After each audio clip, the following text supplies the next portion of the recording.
For 10 years, Daniel and I shared everything: dreams, struggles, and the kind of love people thought would last forever. We met young, built our first home together, and spent nights planning our future. Life wasn't perfect, but we had each other and our 2 children, Ethan and Lily. I used to believe nothing could ever come between us. But I was wrong. It all started when Daniel's best friend, Mark, died suddenly in a car accident. Mark had been part of our lives for years. He was more like family than a friend. His death broke Daniel deeply. I tried my best to comfort him, to hold him together while he grieved. But soon, I noticed he wasn't coming to me anymore. Instead, he began spending time with Mark's widow, Claire. At first, I didn't question it. I thought Daniel just wanted to help her through her loss. Claire had always been kind and quiet, someone I never felt threatened by. But things slowly began to change. Daniel would leave the house at odd hours, saying he was checking in on her. He started missing family dinners, and when he came home, his eyes were distant, his words short. I told myself it was just grief, that he'd come back to me once the pain settled. But one night, he didn't come home at all. He called the next morning, saying he'd fallen asleep on her couch after talking for hours. My heart sank. It was the first time I realized something inside him had shifted, something that no longer belonged to me. Claire began calling our house more often. Sometimes she'd ask for Daniel. Sometimes she'd act like she needed help with things she could clearly handle herself. I tried to ignore the knot growing in my chest, but every call, every visit, felt like she was pulling him further away. Daniel grew defensive whenever I brought it up. He said I was overreacting, that I didn't understand how much Claire was hurting. But what about me? Didn't he see that I was hurting too? One evening, after the kids had gone to bed, I asked him if he still loved me. He looked away for a long time before saying, "I don't know, Lauren. Everything feels different now." Those words cut deeper than anything he could have done. I didn't cry right away. I just sat there, numb, realizing the man I once called my soulmate was slipping through my fingers. The next morning, he left early, saying he needed time to think. But deep down, I already knew where he was going, to Claire. The woman who had lost her husband had now found comfort in mine. That night, I sat alone in the quiet of our living room, surrounded by memories that suddenly felt like lies. The house felt emptier than ever. I looked at our family photos on the wall, smiling faces frozen in time, and wondered when love had turned into betrayal. After Mark's funeral, Daniel started visiting Claire almost every day. He said he was just checking on her, making sure she wasn't alone. I didn't question it at first. Losing a husband that suddenly must have been unbearable, and Claire had no family nearby. I believed Daniel was only being kind, the same caring man I'd always known. But soon those visits became longer. He'd stop by her house after work and come home late, smelling of her perfume. When I asked, he'd brush it off, saying she needed someone to talk to. I wanted to believe him, but the way he avoided my eyes told me more than his words ever could. Claire began calling our house almost every evening. Sometimes she wanted help with fixing something or moving boxes, things Daniel had no reason to do for her. Once, she called crying because she couldn't sleep, and Daniel left right away without even thinking about it. I sat on the couch in silence, staring at the clock until he came back hours later. When he walked in, he looked calm, almost peaceful, while I sat there holding back tears.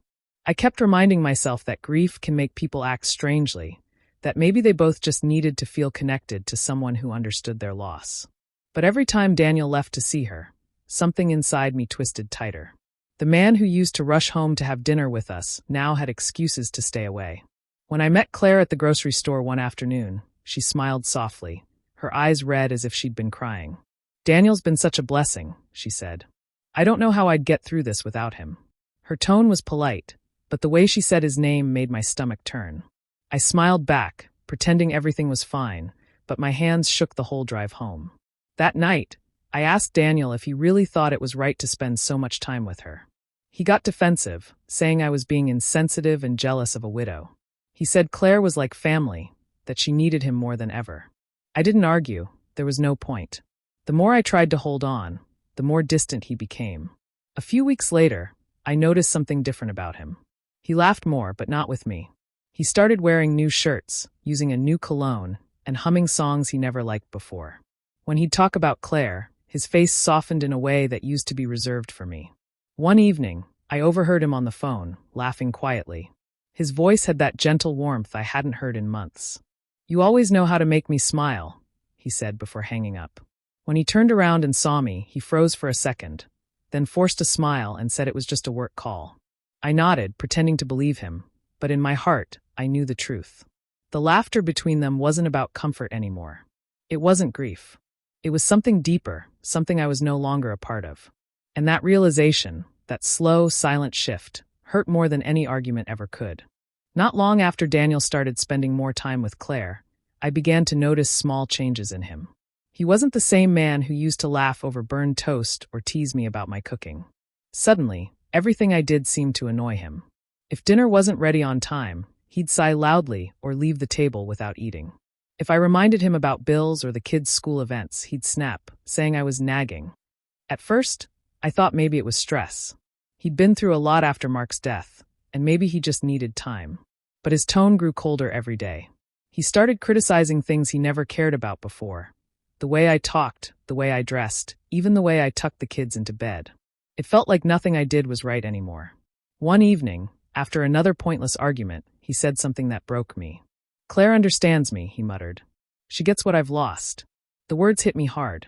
He didn't even look sorry after saying it. He just walked away, leaving me standing there with tears I refused to let fall. From that moment, things only got worse. He stopped coming home for dinner altogether. He'd text that he was busy helping Claire with something, or that she wasn't doing well and needed company. I didn't believe those excuses anymore, but I stayed quiet. A part of me still hoped he'd realize what he was doing before it was too late. Then came the night he didn't come home at all. I sat in the living room, watching the clock tick past midnight, then 2, then 4. I called his phone again and again, but he didn't answer. My mind raced with worry, anger, and pain. When the sun came up, I found him walking through the door, looking tired but strangely calm. Before I could say anything, he said softly, "I fell asleep on Claire's couch. She had a rough night." He didn't even sound guilty, just tired of explaining himself. My heart sank. I wanted to scream, to demand answers, but all I could do was stare at him. There was no need to ask questions anymore. His eyes told me everything I didn't want to know. The next morning, he acted like nothing had happened. He played with the kids, drank his coffee, and left for work with a quick kiss on their heads, not mine. I stood by the window, watching him drive away, realizing that the man I once knew was gone. That night changed everything for me. It was no longer about Claire being a grieving widow or Daniel being a supportive friend. It was about betrayal, quiet, steady, and cruel. I could feel my marriage slipping through my hands, but no matter how hard I tried, there was nothing left to hold on to. A few weeks after that night, Daniel finally said the words I had been dreading. He told me he needed space. He said things between us felt heavy, and that he didn't know who he was anymore. I stood there in silence, my hands shaking as I tried to understand what he really meant. When I asked where he would go, he said quietly that he'd be staying with Claire for a while, just until things calmed down. I couldn't believe what I was hearing. The woman who had once been part of our family's circle of friends was now taking my place. I begged him to think about what he was doing, about the home and life we had built together. But Daniel's face was cold, his eyes empty of the love I once saw there. He just said he needed to find his happiness again. The night he packed his bags was one of the hardest nights of my life. The kids were confused, crying as they clung to him, asking why he couldn't stay. He told them he would still see them, and that they didn't have to worry. But even they could sense the truth. Their father wasn't coming back, not really. When he walked out that door, a part of our home went silent. The days that followed felt unreal. The bed felt too big. The house too quiet. I went through the motions, making breakfast, getting the kids to school, pretending I was okay. But inside, I was breaking. I kept hoping he would call, that maybe he'd realize what he'd done and come home. But each day passed without a word from him. Then one afternoon, I saw him at the grocery store with Claire. They were holding hands, laughing like two teenagers. It was like I didn't exist. My stomach turned, and I had to walk away before he saw me. That moment told me everything. Daniel wasn't confused or lost. He had made his choice. Weeks turned into months, and then the letter came, the divorce papers. My hands trembled as I opened the envelope. He had already signed his name neatly at the bottom. No message, no apology. Just a few pieces of paper that ended 10 years of marriage. I cried that night until there were no tears left. I tried to stay strong for the kids. I told them their dad still loved them, even when I wasn't sure it was true. I didn't want them to feel the same emptiness I did. But it was hard watching them wait by the window on weekends, hoping he'd show up when he didn't. Then, a few months later, I received another envelope. For a moment, I thought maybe it was something about custody or child support. But when I opened it, I froze. It was a wedding invitation, Daniel and Claire. I stared at it for a long time, my heart numb. He hadn't just left me, he had replaced me. The man who once promised forever had found his happiness in the arms of the woman who had destroyed our family. And as painful as it was, I knew there was nothing left to fight for. The home we built together had already been shattered beyond repair.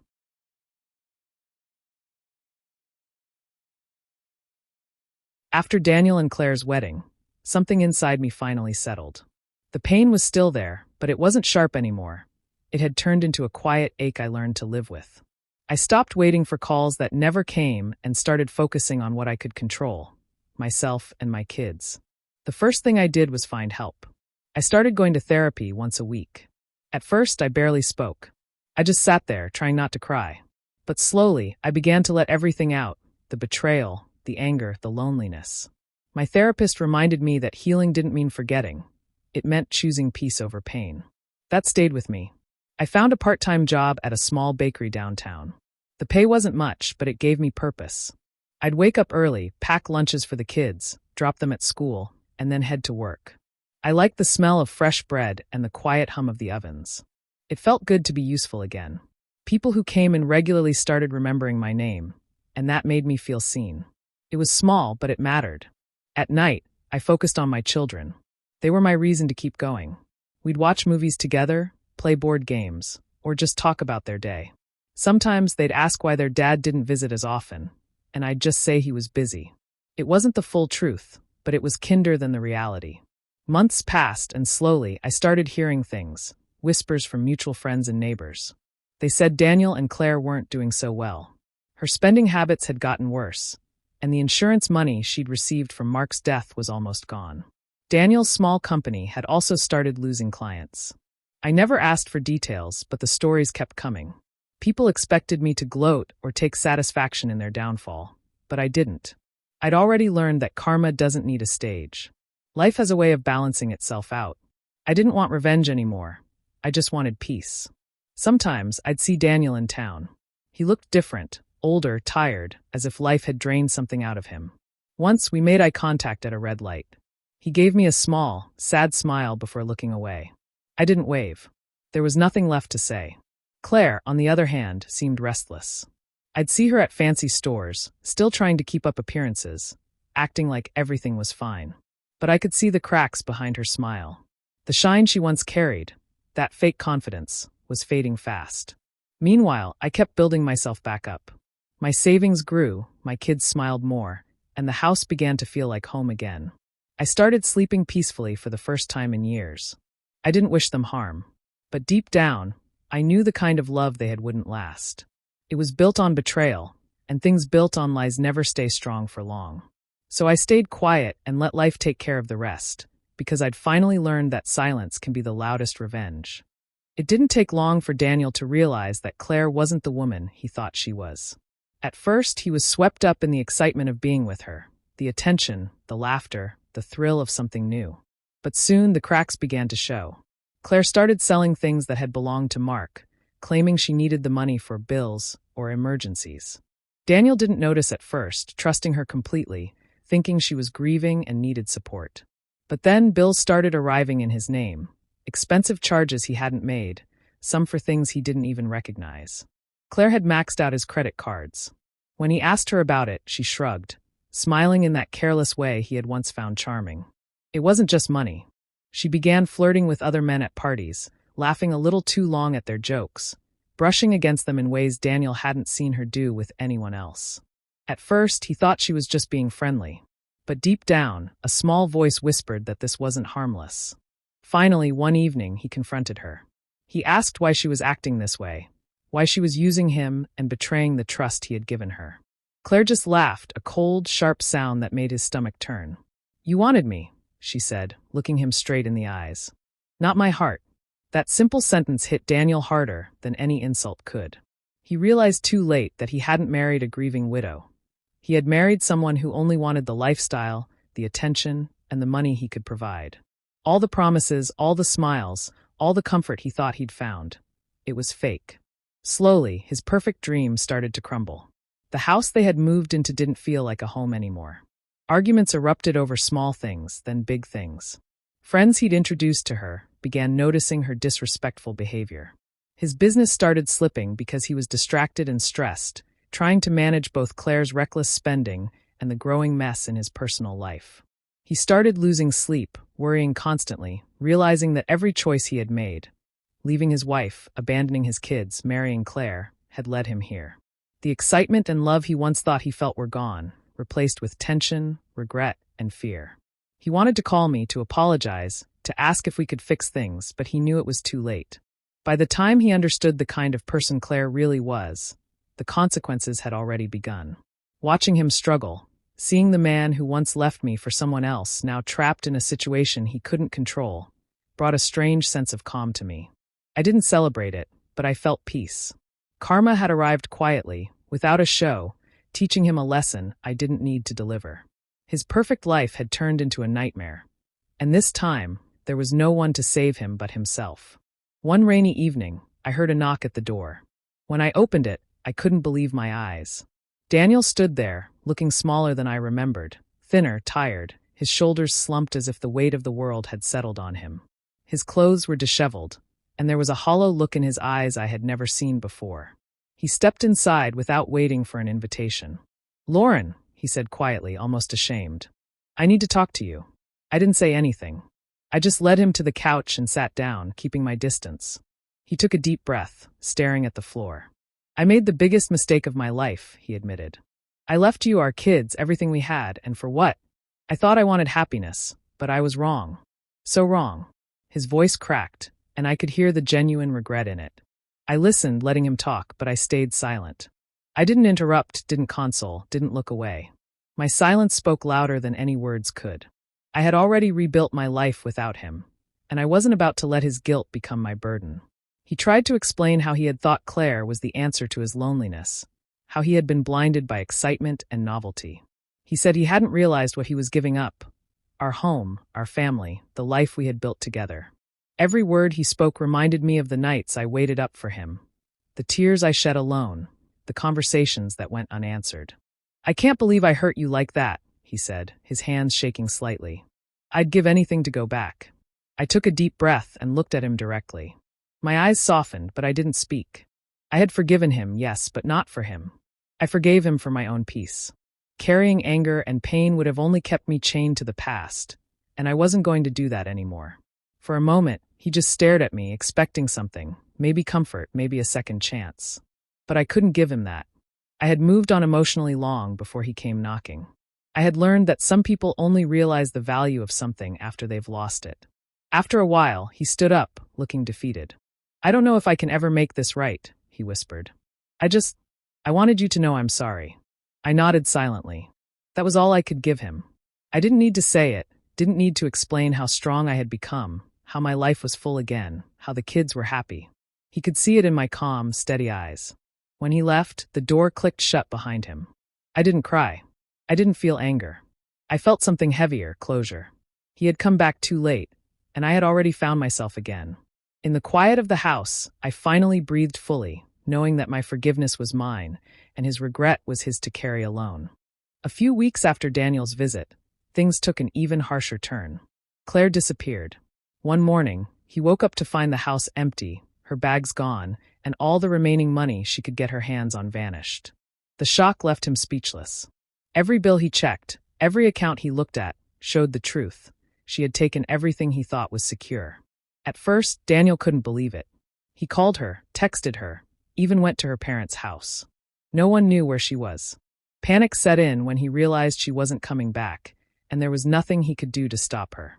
The woman he had married to feel loved and secure had betrayed him completely, the same way he had betrayed our family. Soon the truth came out. A friend of Mark's, someone Daniel had trusted, revealed that Claire had been secretly seeing him for months. The same man had been helping her move some of the money and had been her accomplice in everything she'd done. Daniel felt like the floor had dropped from beneath him. Every moment he had spent thinking Claire loved him was a lie. Every plan, every dream he had about their life together was fake. He called me one evening, voice low and broken. "Lauren, I don't know what to do," he said. I listened quietly. I didn't offer advice. I didn't say anything comforting. He had to feel the full weight of what had happened to him. After all, he had left me in pain, empty-handed and alone. Now he was experiencing a similar kind of loss, humiliated and betrayed. The business he had been so proud of started collapsing as he tried to recover from the financial hits Claire had left behind. Clients pulled out, and his employees noticed the stress in his decisions. He had once abandoned responsibility for the thrill of something new, and now it all came crashing down around him. Daniel went from being confident and arrogant to desperate and defeated in what felt like no time at all. The man who had left his home thinking he would find happiness elsewhere was now trapped in the consequences of his choices. Claire's disappearance had exposed everything: his poor judgment, his misplaced trust, and his inability to see her for who she really was. I heard about it through the community, but I never reached out. I didn't need to. Life had already taught me the lesson without my interference. Daniel was alone, broke, and humiliated, living the same kind of heartbreak he had caused me. I focused on my life, watching from a distance as his so-called perfect dream collapsed. There was no joy in it, only quiet satisfaction that justice had found a way without my hands ever touching it. Karma had come softly, but it had come fully. He had learned what it meant to lose someone who truly loved him, and for once, he was forced to face the consequences of his own choices. While Daniel struggled with the mess he had created, I focused on rebuilding my own life. Slowly, piece by piece, I put myself back together. I opened a small catering business from home, starting with just a few clients, but I worked hard and grew it steadily. I loved seeing people enjoy the food I made, and it gave me a sense of purpose I hadn't felt in years. With the money I earned, I bought a new house, a fresh start for me and the kids. It wasn't the biggest house, but it was ours, and it felt safe. The kids were happy, laughing freely and thriving in their new environment. Watching them smile again, hearing them talk about school and friends, filled me with a pride I hadn't felt in a long time. I realized I was no longer living in the shadow of what Daniel had taken from me. Life became simpler but better. I focused on routines, my work, and the children. Evenings were for homework, family dinners, and bedtime stories. Weekends were for baking together or going to the park. I found joy in the small moments that had once felt ordinary, but now felt precious. One afternoon, Daniel showed up at the new house. He said he needed to drop off child support. I let him in, though I felt nothing but calm inside. He looked around, and I noticed his eyes widen as he saw how much had changed. The walls were painted, the furniture arranged neatly, and there was a warmth in the home that hadn't existed when he left. He walked slowly through the rooms, silent, as if taking in everything I had built without him. Then he looked at me, his voice soft and almost hesitant. "You look happier," he said. I met his gaze steadily and replied simply, "I am." It wasn't about gloating or revenge. It was a statement of truth. I had found my strength again. The years of pain, betrayal, and heartbreak had shaped me, but they had not broken me. I had risen from the ashes of the life Daniel abandoned, creating a new life full of stability, love, and pride. He didn't argue or respond. For a moment, it seemed like he realized the consequences of his choices. He had lost his chance at happiness, and yet here I was, standing taller, living fully, and smiling genuinely. After he left, I closed the door and took a deep breath. I felt a calm I hadn't known in years. The past was behind me. Daniel's regret didn't matter anymore. My focus was my children, my business, and the life I had rebuilt with my own hands. I knew I would continue to grow, stronger and wiser than ever before, proving that even after betrayal, it's possible to rise, thrive, and reclaim everything you thought you had lost. For years, I believed that losing Daniel would break me completely. I imagined life without him as empty and unbearable. I thought I would never smile again, never feel whole. But as time passed, I realized something important. Sometimes losing someone is the only way to truly find yourself. When Daniel left, he thought he was chasing comfort, excitement, and a new kind of happiness. But all he found was regret, disappointment, and loneliness. He walked away from the family he had built, only to discover that the life he thought he wanted was nothing but a fragile illusion. Meanwhile, I stayed, faced the pain, and slowly built something real. I found my strength in the everyday moments, the mornings with my kids, the hard work of my business, the quiet evenings when I could finally breathe. It wasn't easy. There were nights when the sadness hit like a wave, and moments when I questioned whether I could ever feel truly happy again. But each day I kept going. I learned to rely on myself, to trust my own decisions, and to find joy in the life I was creating from scratch. Losing Daniel forced me to grow, to take responsibility for my own happiness, and to realize my worth. Watching Daniel struggle from a distance was strange. I didn't seek revenge, and I didn't want to see him fail. Yet, life had its own way of balancing things. Claire disappeared, his finances fell apart, and the life he thought he would have crumbled around him. I didn't interfere, didn't celebrate. I simply focused on myself. And slowly, the universe showed its justice naturally. What mattered most to me was not his regret, but my own growth. I had rebuilt my life, nurtured my children, and found peace in ways I had never imagined. My happiness was no longer tied to someone else's choices. I had learned that strength comes not from holding on to others, but from standing firm on your own. Now, when I look back, I see a clear picture. Losing Daniel was painful, but it was also the start of something greater. It taught me that betrayal and heartbreak don't have to destroy you. They can teach you, shape you, and make you stronger than you ever knew. Karma didn't need to punish him directly. Life showed him the consequences of his actions naturally, and I didn't need to intervene. He got to watch me rise, to see the life I rebuilt without him. And that was enough. I realized that real victory isn't about revenge or humiliation. It's about finding yourself, claiming your peace, and moving forward with dignity. Losing Daniel felt like the end at first, but it was actually the beginning of everything I was meant to be. I had my life back, my children thriving, and a heart that had learned to love itself again. And that truth, that strength and peace come from within, was the greatest lesson of all.